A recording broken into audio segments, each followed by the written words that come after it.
Bismillahirrahmanirrahim. Assalamualaikum warahmatullahi wabarakatuh. Dalam kesempatan ini, materi perkuliahan hukum pajak, kita akan membahas tentang alasan pembenar mengapa negara memungut pajak. Nah, di sini bahwa negara Indonesia merupakan negara kesatuan, di mana tujuan negara Indonesia meliputi di sini melindungi seluruh tumpah darah Indonesia, mencerdaskan kehidupan bangsa, memajukan kesejahteraan umum. Guna mewujudkan tujuan negara tersebut, pada setiap pemerintahan negara memerlukan berbagai macam unsur pendukung, meliputi struktur organisasi, sumber daya manusia, peraturan perundang-undangan, program-program kerja, maupun sumber-sumber penerimaan negara. Contoh sumber-sumber penerimaan negara di Indonesia, yang pertama itu pajak, terus penerimaan negara bukan pajak, dan hibah. Di sini bahwa ada skema realisasi APBN Anggaran Pendapatan Belanja Negara 2022 sampai dengan 31 Juni, bahwa peranan penting penerimaan perpajakan itu mencapai hampir 70%. Nah, di sini menjelaskan bahwa ketika teori umum tentang mengapa kita harus membayar pajak, adapun teori-teori pembenar negara memungut pajak sebagai berikut. Pertama, yaitu teori asuransi. Dalam hal ini, pajak diibaratkan pembayaran premi kepada negara. Kewajiban negara melindungi semua warga negara yang membayar pajak atau yang tidak membayar pajak karena belum memenuhi persyaratan sebagai wajib pajak yang diatur dalam peraturan perundang-undangan perpajakan, baik warga negara yang berada di dalam negeri maupun yang berada di negara lain.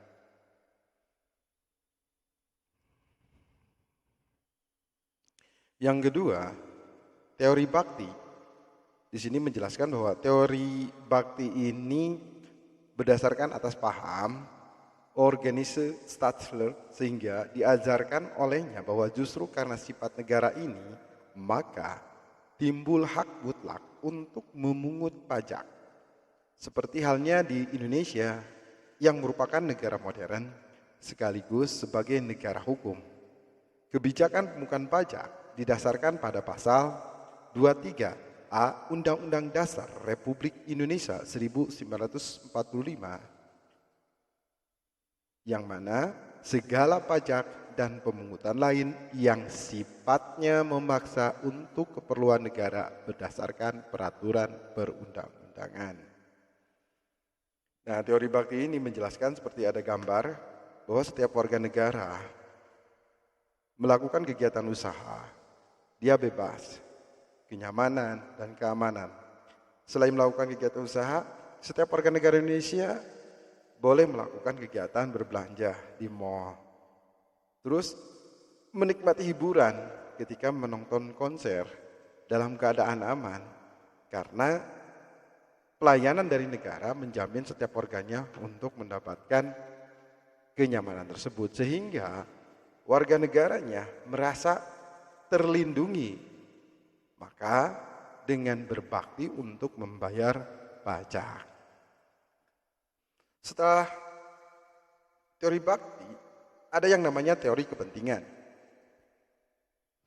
Pada awalnya teori ini hanya memperhatikan pembagian beban pajak harus dipungut dari penduduk, pembagian beban terkait dengan kepentingan masing-masing orang, dan kepentingan satu dengan yang lainnya bisa berbeda. Berdasarkan paham Organise Staatsler, karena sifat yang dimiliki oleh negara, maka timbul hak mutlak memungut pajak yang dimiliki negara. Pajak yang dipungut oleh negara akan dikelola untuk tujuan kepentingan umum. Nah, di sini setiap warga negara yang punya kepentingannya lebih, maka pajak pun tinggi juga. Seperti orang berkepentingan ingin membeli mobil, atau mempunyai perusahaan mobil, maka akan dikenakan pajak yang lebih besar. Selain ingin memiliki mobil mewah, dia ingin memiliki rumah yang begitu megah, atau dia melakukan kegiatan usaha properti, maka dia akan diberikan beban pajak yang tinggi. Baik itu beban pajak dari kendaraan atau usaha dari otomotif, atau dia melakukan kegiatan usaha dari properti, atau dia mempunyai rumah yang megahnya itu. Karena negara pun akan memberikan kebebasan kepada setiap warga negaranya kalau membangun rumah itu di bawah 200 juta. Tapi kalau pembangunan rumahnya melebihi 250 juta, maka akan dikenakan pajak membangun.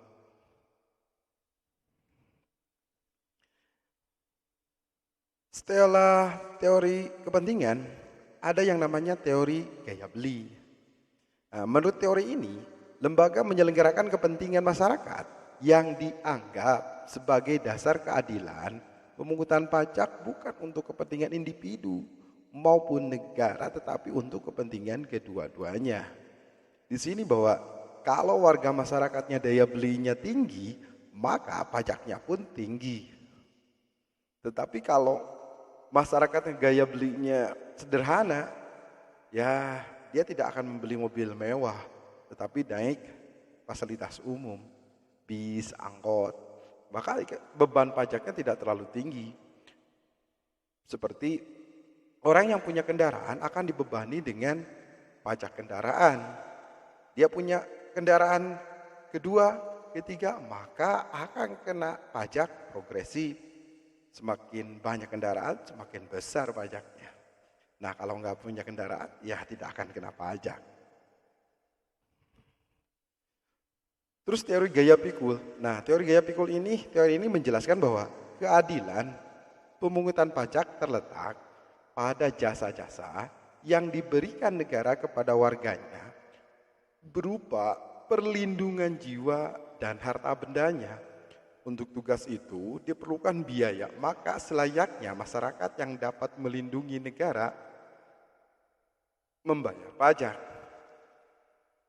Gaya pikul ini seperti apa? Nah, di sini ada yang namanya subjek pajak. Yang satu subjek pajaknya itu dia punya penghasilan 3 juta. Dia punya penghasilan 10 juta. Nah, taruhlah 10 juta. Dari penghasilan 10 juta, karena dia tidak punya beban atau tanggungan, maka pajaknya akan lebih besar dari biasanya. Nah, sedangkan yang kedua ada pokok keluarga, di mana kalau gajinya 10 juta itu beban pajaknya bisa sedikit. Kenapa? Karena dia menikah, maka sama negara akan dibebaskan untuk tidak dipungut pajak. Kalau pribadi atau tidak kawin dikenakan pajak yang dibebaskan sekitar 54 juta. Kalau dia menikah tinggal tambah 4,5 juta, 4.500.000 rupiah. Jadi 58.500.000 itu dibebaskan pajak kalau dia menikah. Tambah lagi beban gaya pikulnya, punya anak, maka dikurangi, dibebaskan pajaknya, tambah lagi. Setiap tanggungan itu diberikan pembebasan sebesar 4.500.000 rupiah. Terus berdasarkan hukum, dalam Undang-Undang Dasar Republik Indonesia 1945, bahwa pengenaan dan pemungutan pajak termasuk bea dan cukai untuk keperluan negara hanya boleh dilakukan apabila berdasarkan undang-undang. Ini pasal 23 ayat 2 sudah diamandemen menjadi pasal 23A Undang-Undang Dasar Republik Indonesia 1945.